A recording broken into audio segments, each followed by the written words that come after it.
bonsoir tout le monde. On a encore besoin de... Quand on m'a invité à juste faire fermer le une projecteur. allocution ici, ça m'a intéressé parce qu'il y avait deux sujets en titre. C'est la décolonisation et l'environnement. Pour nous, les Premières Nations, ça va ensemble. C'est des sujets qui sont interreliés. Puis on ne peut pas les séparer. Le colonialisme a ébranlé beaucoup nos valeurs ancestrales et traditionnelles. Et au point où que chez nous, nous sommes divisés. Entre autres, d'un côté, il y a les conseils de banque et que eux sont pro un peu n'importe quoi tant que ça rapporte. Et il y en a d'autres qui sont un peu du type traditionnaliste, où l'environnement, les valeurs ancestrales, tout ce qui est communautaire est important. Et la division est assez profonde et elle date pas juste depuis les pensionnats, mais même bien avant. Quand les Européens ont commencé à être trop nombreux et à contrôler notre territoire, nos ancêtres se sont posé la question, qu'est-ce qu'on peut faire? Malheureusement, ils n'ont pas réussi à trouver de réponse miracle, magique, et à un moment donné, quand ils ont commencé à être décimés par les maladies, par les pensionnats, par la famine, se sont posé la question, comment survivre? Et aujourd'hui, on peut même dire comment, on s'est pris en main, en bonne partie, on a arrêté d'avoir une descente démographique. Mais par contre, on peut se poser la question, c'est comment survivre en tant que Première Nation, au niveau culturel, au niveau politique. Et surtout, comment survivre en tant qu'être humain.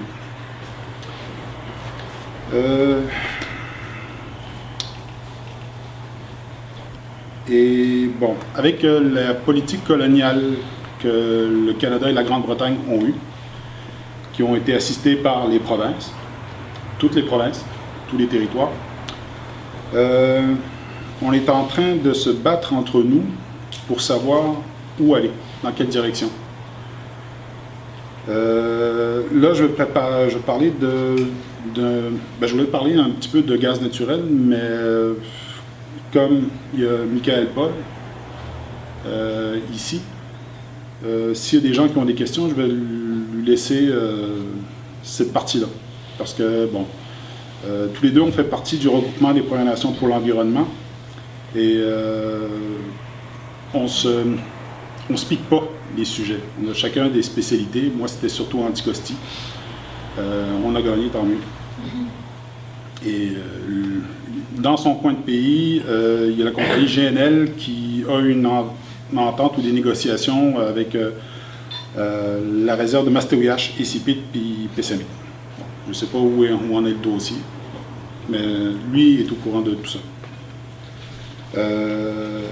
Et je vais glisser un mot sur les conseils de vente, parce que parfois, vous pouvez voir dans les nouvelles des événements, que ce soit des blocus ou des manifestations, et quand c'est organisé par le conseil de vente, il y a toujours une question d'argent, à chaque fois. La seule occasion où les conseils de bande ont agi et qu'il n'y avait pas une question d'argent, que c'était, on va dire, communautaire, c'était pour une bonne cause, c'était pour la chasse communautaire au caribou dans les années 2010, à peu près. Bon, maintenant, c'est plus faisable. Le caribou est très malade. Bon. Mais à part ça, à moins qu'il y ait une exception, tous les blocus, toutes les manifestations, il y a toujours une question d'argent. Que ce soit pour la Romaine, ils ont fait un blocus. Je ne me rappelle plus quelle communauté, parce qu'il y a 2-3 communautés dans ce coin-là. Et c'était dans le fond, pour qu'Hydro-Québec respecte une entente de déforestation avant de noyer le territoire, et non pas d'empêcher la construction de la Romaine. Que ce soit ma communauté ou d'autres, c'est des histoires qui se répètent. J'ai pas vu un conseil de bande qui agit en fonction de la protection du territoire pour protéger le territoire. C'est toujours pour une raison économique. Et présentement, les conseils de bande, Innu, jouent sur 2 fronts.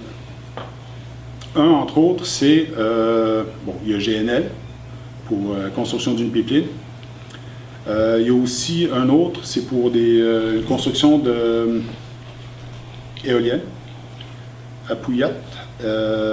Et d'un côté, c'est les hydrocarbures, l'autre, c'est transition vers les énergies vertes. C'est pas cohérent, sauf si on pense que c'est pour faire de l'argent. Parce que dans toute entente avec Hydro-Québec, avec les minières, les pétrolières, les chefs font des efforts magistraux pour que ces entreprises-là engagent des Autochtones ou les forment. Tandis que ce soit Hydro-Québec ou les autres minières, ils laissent les négociations se faire et ils savent très bien que c'est à leur avantage de former et donc de rendre dépendants les Premières Nations envers leur argent. Ce qui fait que sur les chantiers comme la Romaine, la prostitution, la vente de drogue, la dépendance, carrément de l'assimilation, c'est en hausse. Et les conseils de bande participent à ça. Ensuite, les conseils de bande, comme c'est des créations du fédéral, et de ce qu'il y avait avant le Canada, la Grande-Bretagne, c'est des institutions qui sont non démocratiques ou démocratiques à l'occidental, ce qui veut dire choisissez qui va vous dominer. Et c'est la même chose chez les Premières Nations. Nous, en tant que tel, dans nos conseils de bande, c'est on s'en va les élire, et eux, il n'y en a pas un seul qui demande au début de leur mandat de quoi vous voulez qu'on discute, de quoi vous voulez être au courant, qu'est-ce que vous voulez qu'on protège, qu'est-ce que vous voulez qu'on combatte. Jamais. Il y a toujours des ententes, il y a des référendums par la suite. Ma communauté, celle de Pessamit, celle de Wahat-Manutenam, ont eu des référendums jusqu'à temps que le conseil de bande obtienne ce qu'ils veulent. Ce qui s'est donné comme résultat, c'est la construction de 2 barrages, SM3 pour Wahat-Manutenam et Tulnustuk chez nous. Et nous, on a été chanceux parce que les négociations ont quand même été bien. On a eu de l'argent. Et ça fait 2 barrages et même à la longue plus sur nos territoires. C'est du contrôle que nous perdons. Et c'est l'environnement qui paie. Ainsi que nous, parce que tout ça amène à de l'assimilation. Que ce soit ça paraît pas, mais en tant que Première Nation, on est tous un peu assimilés, certains plus que d'autres. C'est une chose qu'il faut combattre. On ne peut pas ne pas être complètement assimilé, d'être un peu assimilé, parce que bon, on vit maintenant. On ne peut pas retourner en arrière. Par contre, on peut se défendre notre culture. Et même là, de ce côté-là, il y a des pièges.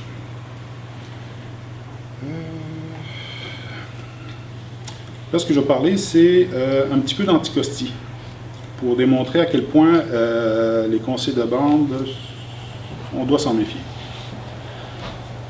Comme Chanipiep a dit, j'ai milité avec, en fait, c'est ma conjointe, Marie-Hélène Parent, de Non Pétrole et au Gaz au Québec, qui, avant qu'on se connaisse, vraiment, m'a contacté parce qu'elle voulait avoir l'aide des Inuits pour protéger Anticosti. J'ai essayé de l'aider en essayant de rentrer en contact avec des Inuits plus proches au niveau territorial d'Anticosti, que ce soit même juste pour une petite cérémonie, pour une remise de pétition. Ça a été dur. Déjà, c'était dans une période où il y avait des... c'était la route des powwows et des cérémonies. Bon. C'était pour la culture aussi, la spiritualité. Mais pendant 3 ans de temps, on a essayé de contacter les chefs, surtout de la nation Innu. On a aussi contacté les membres. Il y avait une coalition entre Malécite, Micmac et Innu pour la protection contre Old Larry, pour la protection du Golfe. Et ils ont accepté que Anticosti ne fasse pas partie de leur tentative de protection de moratoire sur le Golfe. Pourquoi? On a eu un silence des conseils de bande concernés. Et la seule raison pour laquelle il y a eu un silence, c'était pour l'argent. On a eu une confirmation, c'est je ne me rappelle même plus à quelle année. À la COP 21, Philippe Couillard s'est fait avoir par les Français, par Nicolas Hulot et les journalistes qui ont commencé à parler d'Anticosti. Il a été obligé, puis peut-être même qu'en tant que chasseur-pêcheur, ça lui a fait peut-être un peu de plaisir, mais ça lui a occasionné beaucoup de problèmes. C'est qu'il a affirmé qu'il n'y aurait pas sa signature en lien avec la fracturation. Il a martelé, et c'est uniquement à ce moment-là qu'on a eu une déclaration officielle, puis même non officielle, des chefs de la nation Innu, disant qu'ils étaient contre la fracturation. Quelques mois après, là, le Parti libéral commençait à vaciller, mais il était trop tard pour les chefs, ils se sont engagés. Ils ne pouvaient pas perdre la face. Ce qui fait que là, il y a eu une rivalité. Parce que, petite note, pour ce qui est de Michael et de la famille, du regroupement des familles traditionnelles de Mastéouiache, je sais que ce n'est pas le nom, j'ai oublié le vrai nom, il y a une opposition contre le conseil de bande. Ce que nous avons fait, c'était une sorte de rivalité avec le conseil de bande en lien avec Anticosti. Parce que les conseils de bande disaient qu'ils allaient manifester, ils allaient faire agir contre toute exploitation ou exploration sur l'île d'Anticosti avec des manifestations pacifiques. Il n'y aurait pas d'armes. Ça, c'est les conseils de bande. Comme les conseils de bande ont toujours négocié pour de l'argent et qu'ils ne sont pas fiables, non, on ne peut pas se fier aux autres. Parce qu'en fait, quand Philippe Couillard a dit qu'il n'y aurait pas de fracturation, pas d'exploration, ça mettait un terme à toute possibilité de redevance et compensation financière. Ils se sont fait avoir les chefs. Et jamais on ne leur fera confiance en tant que conseil de bande. Peut-être avoir une exception, mais jusqu'à temps qu'ils se font partir. Alors, nous, on était un petit groupe d'Autochtones. On avait aussi des sympathisants non autochtones, des autochtones, des Québécois entre autres, et pour aller faire un camp de chasse sur l'île d'Anticosti. Un camp de chasse qui aurait fait, nous, on aurait fait de la pêche, on aurait fait de la chasse si nécessaire, encore officiellement. On aurait fait de la cueillette de plantes médicinales, on aurait occupé le territoire. On n'aurait peut-être pas tout pu protéger parce qu'il y avait 3 sites, mais ça aurait donné l'occasion de motiver un peu plus les conseils de bande et leurs partisans à se forcer le cul. Excusez l'expression. Et un autre site aurait pu être protégé par des manifestants. Ce qui fait que leur Cour suprême, aux colonialistes, les aurait obligés qu'en tant qu'Autochtones, on ne peut pas nous empêcher de pratiquer nos rites ou nos droits ancestrales, sauf pour 2 raisons. Si on chasse une espèce en voie de disparition ou menacée, et la sécurité. Ce qui fait que personne n'aurait pu nous empêcher de prendre position et ainsi bloquer. Bon, heureusement, malheureusement, parce que c'est vraiment beau Anticosti, ça aurait été le fun de passer un été, un automne là-bas.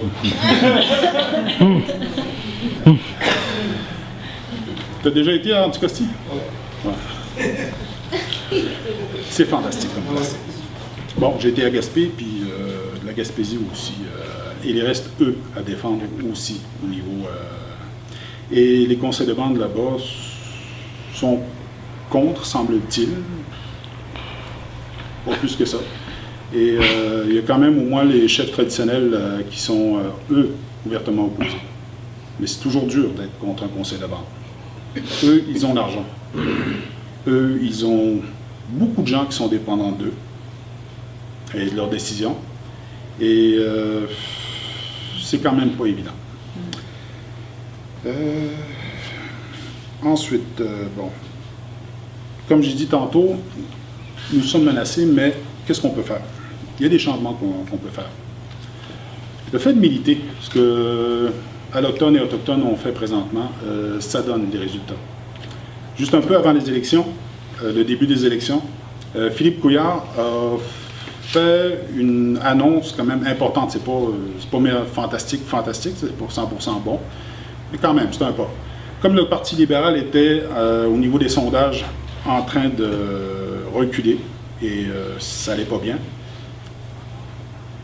le premier ministre a décidé de faire quelque chose, une annonce qui était facile, qui ne coûtait pas d'argent et qui pouvait se faire rapidement, c'était de faire un recul sur la possibilité de fracturer au Québec. C'est pas parfait, mais ça a démontré que la population, le fait de militer pour l'environnement, ça a eu des impacts. Et ça aura encore des impacts. Et, que ce soit chez les Allochtones ou les Autochtones, ce qui est important, c'est de sensibiliser. Et même si au niveau du réchauffement, des perturbations climatiques qui s'en viennent, qui sont là et qui vont empirer, il ne faut quand même pas lâcher. Parce qu'il y a des générations qui ne sont pas encore nées qu'il faut aider à survivre. Parce que en tant qu'être humain, c'est notre devoir à tous. Et ça ne sera pas facile, mais je sais très bien qu'il y aura toujours des gens qui vont se battre, que ce soit autochtones ou allochtones. Merci.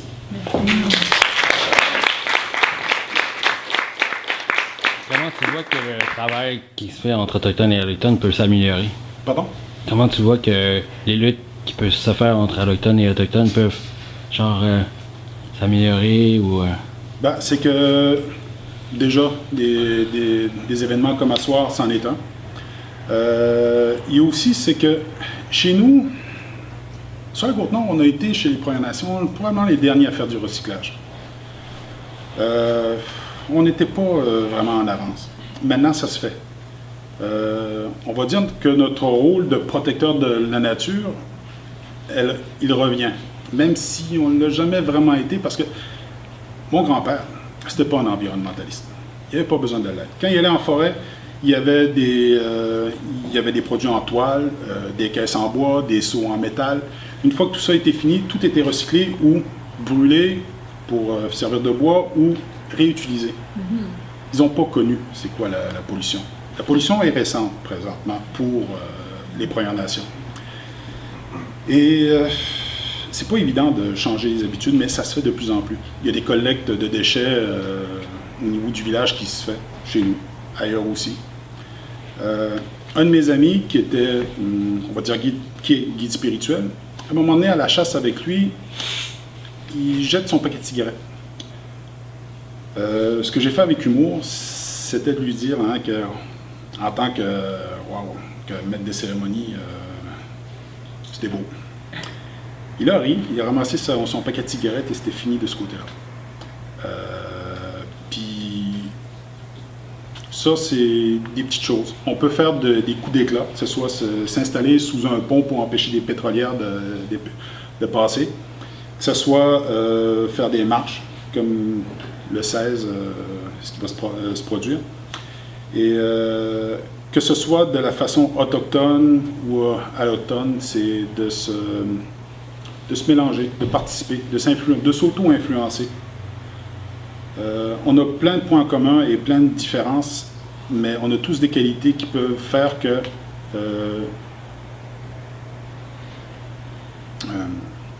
on fera une différence.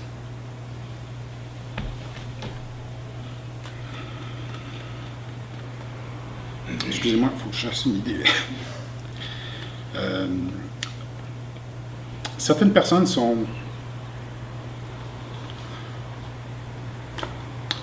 pessimistes. Puis, excusez-moi, c'est un événement dans ma tête. Mais même si je ne suis pas d'accord avec elle, je pense sincèrement que même si on échoue, on doit travailler. Et c'est tous ensemble. Ouais. De toute façon, on n'a pas le choix. Ouais. Je t'explique, moi je suis pas inou, puis je suis un blanc, je me sens un peu comme un envahisseur ici, jusqu'à un certain point, mais tu nous expliques justement la division qu'il y a entre les conseils de bande et les habitants, je dirais, des réserves, ou ainsi de suite. Moi, qui est un blanc, je dirais, tu sais, quand on n'est pas beaucoup au courant de ça, puis on penserait que c'est un gros groupe, là, tu sais, que tout le monde s'entend bien, puis que comment on peut, le sachant, comme moi, regarde, on est 25 personnes, là, tu sais, comment, dans un cas comme ça, comment on doit réagir, nous autres, si on est réellement informé en plus grande quantité, là, en plus grand nombre, je dirais. Comment on devrait réagir vis-à-vis ça? Mettons, quand on arrive via un barrage, soit sur la côte nord ou quoi que ce soit. On ne sait pas à moitié d'où on arrive là, puis... Non, puis vous allez être induit en erreur. Ouais. Vous pouvez voir des belles banderoles disant que les droits autochtones doivent être protégés, le Nitassinan doit être protégé. Souvent, c'est de la bullshit. Parfois, les gens qui sont là sont sincères et ne se rendent pas compte qu'ils se font mener en bateau. Il y en a. Le fait que vous soyez ici ou que les gens vont voir sur Internet l'événement, c'est déjà ça. Et c'est pour ça que quand, au niveau environnemental, parce que ici c'est pour informer les gens que le gaz naturel n'est pas si naturel, puis c'est polluant. Bon. C'est de voir que tout ce qui se passe, il faut se poser des questions. Moi, je parlais toujours au niveau des conseils de bande des bons points et des mauvais points qu'ils font. Et des bons points, il n'y en a pas beaucoup.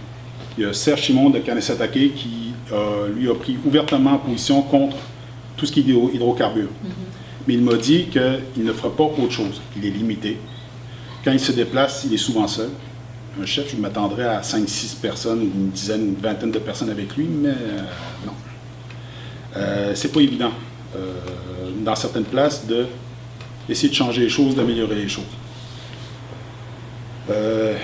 Et les conseils de bande, bon, comme là, ce qu'on a vu, c'est que pour Anticosti, il y avait une belle unanimité entre les chefs et nous, mais ça, c'était parce que il n'allait pas en avoir de... Ils étaient convaincus que c'était trop tard pour les revendications puis tout ça. C'est des opportunistes. Il peut y avoir des chefs qui ont de l'allure. Bonne chance. Peut-être même que moi, si j'en vois, je ne les reconnaîtrais pas. À cause de ma méfiance, parce que la moyenne fait que...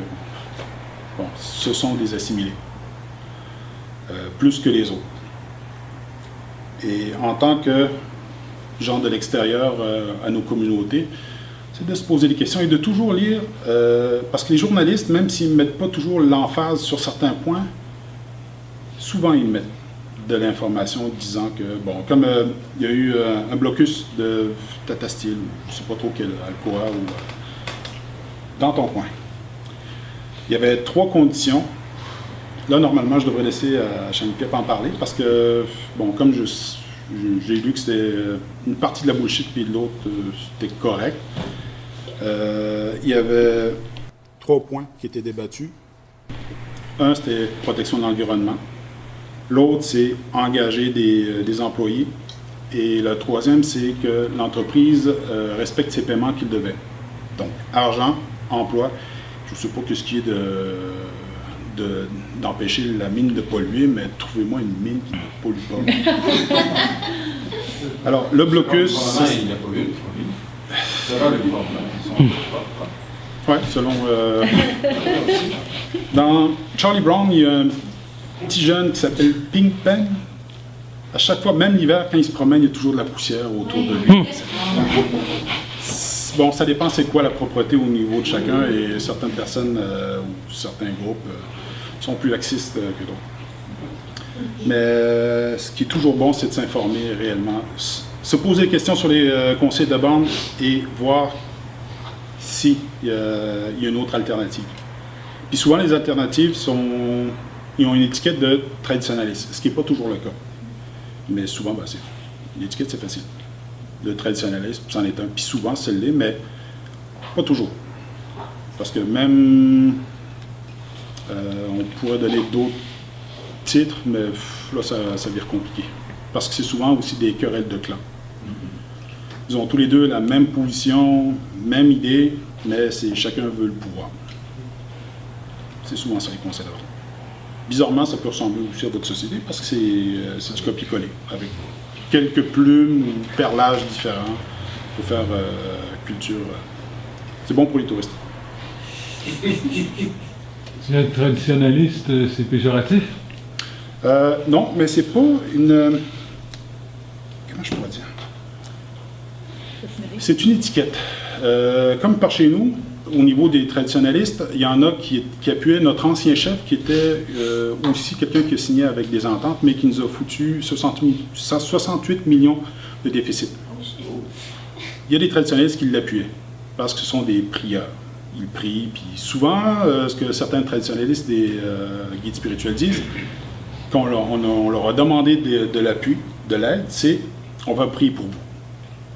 Oui, mais est-ce que vous pourriez venir assister, participer? On va prier pour vous. Et ça prie beaucoup. Bon. Alors, des traditionnalistes, il y en a aussi de plusieurs types, on peut dire. Mais en gros, c'est que souvent, ceux qui sont contre le conseil de bande, il y a de plus en plus qui sont pour le territoire, que ce soit au niveau de la spiritualité ancestrale ou simplement le territoire. Territoire de chasse, territoire familial, endroit pour se trouver un coin pour chasser parce que telle famille occupe un endroit qui n'occupe plus. Donc un territoire vierge. Et chez nous, quand quelque chose est un territoire est vierge, ça laisse de la place à d'autres. Et il peut y avoir des conflits entre nous, mais en tout cas, c'est une étiquette. C'est pas péjoratif, mais ça dépend des cas. Puis, bon, c'est que la spiritualité revient de plus en plus, même si elle n'est pas forcément traditionnelle à autrefois. Ça peut être comme le Medewin, le Sundance, le Rain Dance, prend de la place, même si ça ne vient pas complètement d'ici. Oh non, excusez-moi, on est à Québec, on n'est pas sur la côte nord. Ici, il y a les rites, je ne sais même pas comment le décrire, c'est les rites iroquoiens. Il y a la Maison Longue ici, j'ai déjà participé à plusieurs de cérémonies pendant quelques années. Chez nous, il y a des powwows qui commencent de plus en plus à se développer. C'est une façon de rejoindre tout le monde. Et c'est une bonne façon aussi de rentrer en communication avec d'autres et de communiquer. Et là-dedans, il y a beaucoup de... ce sont des traditionnalistes, puis c'est une bonne occasion aussi de les conscientiser sur l'environnement et non pas juste la culture ou la spiritualité. Les powwows, est-ce que c'est organisé par le conseil de bande ou par les traditionnalistes?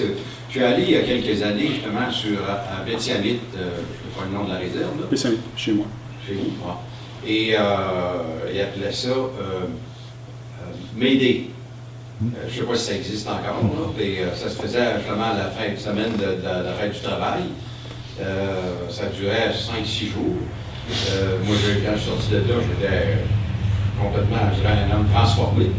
Non, c'est extraordinaire. Mais l'année d'après, je m'étais informé au conseil de bande, puis il était au courant de rien de ça. Non, je ne sais pas trop. Je suis organisé, ouais, là, on pense, là, mais qui ne savaient pas trop, je pense, qu'est-ce qui se passait. Puis, Bon, ça c'est un bon exemple parce que tout le monde sait qu'à Pessamit, c'est pas encore quand les Medewin viennent faire des cérémonies, c'est Grégoire Canapé. Grégoire, c'est ça, Grégoire. C'est pas compliqué, on le sait tous, on le connaît tous, qu'on l'aime ou qu'on l'aime pas, c'est lui. Puis il est réputé à travers le Québec de ce côté-là. C'est pas le conseil de bande qui organise ça. Puis même le powwow, qui est un peu avant le 15 août chez nous, c'est pas le conseil de bande, mais il y a des gens qui sont employés par le conseil de bande au niveau service de santé qui ont décidé, sous l'ancien chef, donc une sorte de rébellion, de faire un powwow. Ils n'ont pas eu de soutien du conseil de bande de l'époque, maintenant ils ont un soutien. Ils le faisaient en dehors de leurs heures de travail, ce qui fait que c'est pas vraiment le conseil de bande. Ici à Wendake, le powwow, je ne suis pas sûr, mais c'est le conseil de bande qui paie tout et qui donne ça à un sous-contracteur. Oui. Bon, OK. Mastéverge aussi? Bon. Mais à d'autres endroits, c'est indépendant des conseils de bande. Ce qui fait que il n'y a pas de vraies règles là-dessus. Et dans la spiritualité que je parlais tantôt, il y a le Medewin, Sundance, Rain Dance et Iroquois. Là, il y a aussi des cérémonies, on va dire, de type local, qui s'apparentent à rien d'autre parce que c'est la spiritualité de la place. Puis pour les dates, rien de fixe. Oui? Souvent, si on remarque que les commanditaires, c'est justement des compagnies qu'on bloque qui exploitent l'exemple d'énergie et vont changer pour énergie, c'est gaz et bois. À cause du gaz naturel, c'est un bon exemple. président de moi, une année, c'était président de Gouvernement Énergie. Oui, C'est devenu, on peut considérer que c'est devenu un peu dansé, on est financé par la destruction. oui, Hydro-Québec, l'armée a un kiosque chez nous. L'armée fait de plus en plus de recrutement. L'armée, c'est ceux qui protègent et représentent le Canada, qui briment nos droits. Bon, je ne vais pas détester être dans la réserve comme adjoint médical, c'est une bonne formation, mais bon, les power pour qu'ils se fassent, il y a peut-être pour certains des concessions à faire, mais il n'y a pas de règle en tant que telle. Un power, chaque power est différent. C'est tout, pas d'autres questions. J'ai une Ben, question. Oui? Mais tu dis qu'il faut se méfier des conseils de bande. Est-ce que les gens aussi dans les communautés autochtones sont vraiment au courant de ça ou ils ont un peu confiance avec C'est une question. Là, je vais utiliser une formulation très simple, simplifiée, ce qui ne représente pas vraiment la réalité. C'est que les assimilés et ceux qui ne veulent pas être assimilés. Conseil de bande, c'est beaucoup d'assimilation. Ils dépendent beaucoup de l'État. Ceux qui sont élus sont aussi souvent dépendants de leur famille et de ceux qui sont des fonctionnaires internes. Chef un conseiller, ça vient, ça va. Il peut avoir du soutien comme nom des fonctionnaires en dessous. Ça dépend de l'allégeance de ceux qui sont là. On le sait, ça. Chez nous, notre chef actuel, moi, je ne suis pas d'accord du tout avec sa politique territoriale. Mais c'est le meilleur gestionnaire qu'on a eu à vie. Il a réparé, puis continue à réparer, les dégâts de l'ancien chef. On est en période d'élection. Je vais aller voter pour lui, même si je déteste les conseils de bande et je sais très bien que... Bon. Mais c'est pour empêcher le pire. Parce que le pire peut revenir. Les gens le savent. Chez nous, une fois qu'on s'est débarrassé de l'ancien chef et qu'on a vu que le chef actuel fait du bon travail, les gens retournent à leur vie habituelle, leur train-train. Il n'y a plus autant de militants. On a l'impression que ceux qui veulent protéger la communauté des... je cherche un terme poli là, pour les décrire. Bon, j'en trouve pas. Les partisans de l'ancien chef, pour se protéger d'eux, c'est comme si on était des chialeux puis qu'on criait dans le désert. En fait, on sait très bien que dans leur salon, les gens ont leur opinion.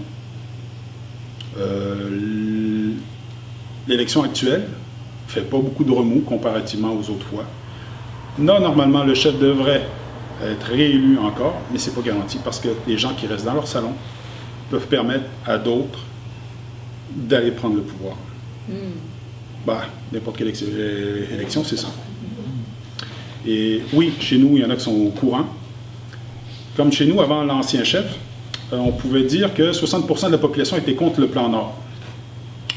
Après à peu près 70-90 coupures de postes, avec le conseil de bande chez nous sur une population de 500 emplois, ça fait mal. Les gens avaient quand même un bon salaire et pour conserver leur mode de vie et de nourrir leurs enfants et tout ça, ils ont été obligés d'aller travailler pour les minières. Là, ils sont dépendants des minières. Ils n'ont pas envie de perdre leur pouvoir d'achat. Ce qui fait que maintenant, on peut dire que 60% de la population de chez nous est pour le plan Nord, ou n'importe quoi qui va faire que la tranquillité va rester, quitte à s'assimiler, parce que de toute façon, c'est le fun, c'est plaisant de s'assimiler. Hein? On a des iPhones, des téléphones qui viennent de la Corée du Sud. Qu'est-ce qu'on a d'autre aussi? Bon, je ne peux pas voir l'étiquette d'où mon t-shirt vient. Ça joue au bingo, ça va voir du hockey. Qu'est-ce que ça fait aussi chez nous? Bon, je ne parlerai pas de drogue, d'alcool, ça c'est mal. Mais ça aime avoir de la tranquillité et ça ne veut pas trop que ça change. Ça, c'est ma communauté. Une communauté qui est de la même nation à 250 km, ou à Atman-Lutenam, eux autres, ils sont un peu plus directs. Ça bouge un peu plus là-bas, même si le conseil de bande a carrément réussi à museler l'opposition. Mais ceux de Wahat, dans leur mentalité, sont un peu plus vifs par rapport à nous. Nous, on a quand même une petite vie tranquille puis qu'on aime bien. Alors oui, il y en a qui savent qu'il y a de l'assimilation, le conseil de bande ne va pas forcément chercher l'information de qu'est-ce que la population veut. Mais dans le fond, tant que c'est pas trop dérangeant, ils acceptent. C'est beaucoup dans plein de conseils de bande, plein de communautés. Je sais pas si t'es fatigué ou je pourrais poser une dernière question. Oui, vas-y. Hein, comment les groupes environnementaux peuvent, appuyer davantage les vraies personnes qui luttent? Parce que tu peux te parler aussi de la différence entre les conseils de bande qui font des blocages, puis les réelles personnes qui font des blocages aussi, mais qui sont à voir par ces conseils-là en général. Comment les groupes environnementaux peuvent mieux intervenir dans cette relation entre Autochtones et Autochtones? Mon opinion personnelle, et elle reste personnelle, c'est que c'est touché. Avec des amis, j'ai monté un groupe qui est le regroupement des Premières Nations pour l'environnement. Et c'est exclusivement des Autochtones, pas d'Inuits.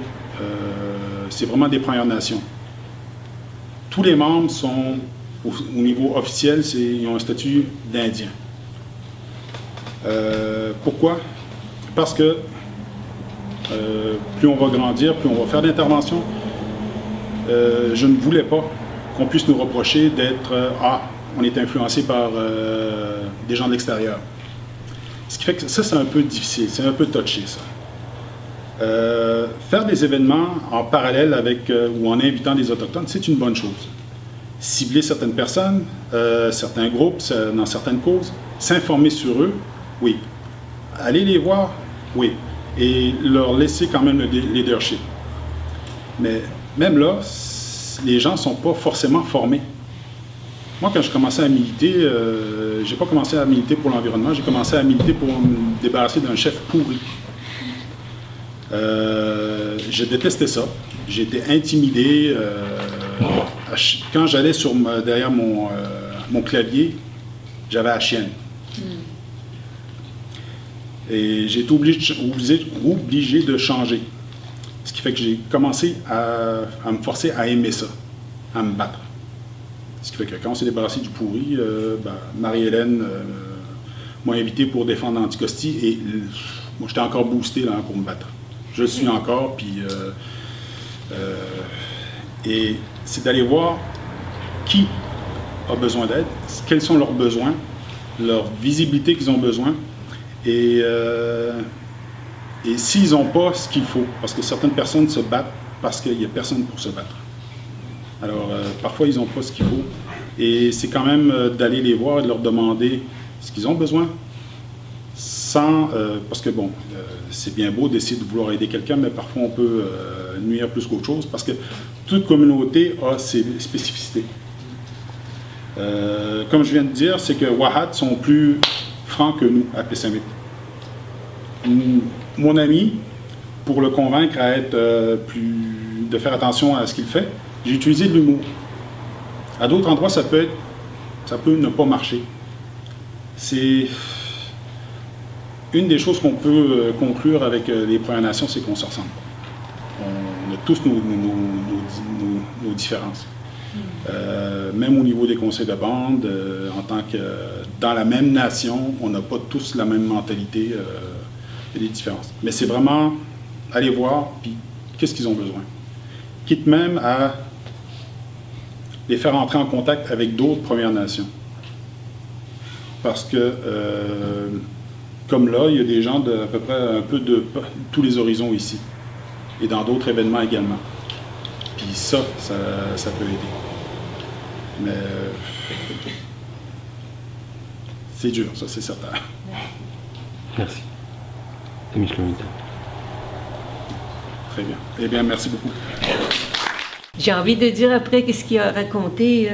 Moi, il y a un chef qui a déjà dit, que j'ai entendu, il dit « Faites-en des manifestations, parce que nous autres, il dit ça nous aide au conseil de bande. On a plus de subventions. » Fait que des fois, tu te dis « Pour qui je travaille? » Mais c'est bon, il ne faut pas arrêter, parce que le but, c'est de protéger et de continuer à protéger notre environnement, nos ressources. Mais en tant que peuple autochtone, nous autres, c'est notre survie avec nos droits ancestraux, notre titre aborigène, parce que c'est ça que le gouvernement veut détruire. Je le dis souvent. C'est pas juste de détruire les terres dans le nord, c'est de détruire complètement tous les Indiens, toutes les nations autochtones qui sont là, qui habitent encore les territoires. Puis j'ai bien aimé l'intervention de André. Ça m'a fait penser à ça, ce que le chef m'avait déjà dit. Là. Ouais.